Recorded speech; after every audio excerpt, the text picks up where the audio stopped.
La domination adulte telle qu'elle est exercée dans la société française, entre autres, mène bien souvent vers l'oppression des plus jeunes. Les enfants se retrouvent donc dans une position de vulnérabilité suite à leur emprisonnement dans ce statut de mineur, sous prétexte duquel on se permet de leur ôter certains de leurs droits les plus élémentaires. Chaque année en France, les parents causent le décès de 400 à 700 mineurs, ce qui correspond à une moyenne d'1 ou 2 enfants tués par jour. Pour ce qui est des cas de blessures corporelles, elles concernent plusieurs dizaines de milliers de mineurs à travers le territoire français.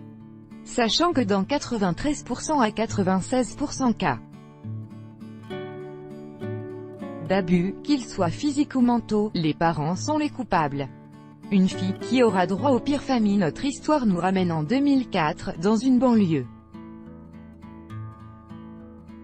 londonienne où est née une fille appelée Lisa. Elle avait un frère nommé John, qui avait d'ailleurs 1 an de plus qu'elle. Peu de temps après, les deux enfants se retrouvent dans une famille d'accueil vu l'incapacité de leurs parents biologiques à prendre soin d'eux. Plusieurs années plus tard, il s'est révélé que la jeune fille se faisait molester par son père adoptif. Donc encore une fois, les enfants sont retournés auprès de leurs vrais parents. La mère biologique la punissait et allait son frère, bien que ce soit Lisa qui avait droit au pire traitement des deux. Avec le temps, Lisa n'était même plus capable de participer aux activités gymnastiques de son école à cause des ecchymoses et des cicatrices qu'elle avait sur son corps chétif. Les abus de la mère ne s'arrêtaient pas là car la pauvre Lisa recevait des coups de poing et des coups de pied. Les parents utilisaient même des marteaux, des tuyaux en acier et même une machette. La mère employait également des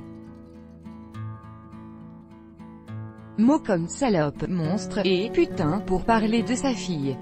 Cette dernière devenait de plus en plus fébrile et mal nourrie, ce qui était plutôt inquiétant. Un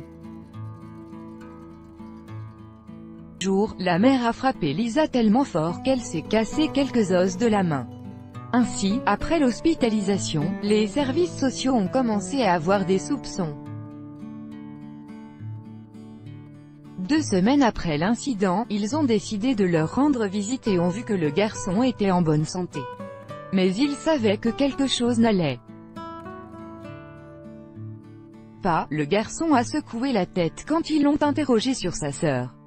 Ils ont donc quitté la maison pour ensuite y retourner accompagnés par les services de police. Des trouvailles inimaginables quand ils ont fouillé la maison. Ils ont trouvé un placard et ce qui était dedans était tout simplement choquant. Ils y ont trouvé la pauvre Lisa étendue dans ses excréments et urines. Elle n'arrivait pas à se tenir debout à cause de l'état dans lequel elle se trouvait. Ils l'ont donc emmenée à l'hôpital, et quelques médecins ont essayé de la sauver, mais malheureusement, ils n'y pouvaient plus rien. À l'âge de 9 ans, Lisa est décédée. Et la cause réelle demeure inconnue. Beaucoup croient que le manque de tendresse et d'amour était la raison de sa mort. Il n'y avait donc plus aucune raison pour elle de vivre, il fallait qu'elle abandonne. La police a de nouveau fouillé la maison afin de trouver des preuves. Ils ont pu donc mettre la main sur un mot que la petite Lisa avait laissé sous son oreiller et qui disait « Tout ce que j'ai toujours voulu c'était d'avoir mon père et ma mère à mes côtés et qu'ils m'aiment. Qu'est-ce que j'ai fait de mal? Je ne sais pas pourquoi je suis toujours en vie, j'ai essayé d'être gentille et polie. Et écouter ma mère. Mais ils m'ont toujours vue comme une source de déception et une telle fille ne mérite pas de vivre, bien que les parents soient condamné à de longues années de prison et que le petit John ait pu enfin trouver une famille convenable.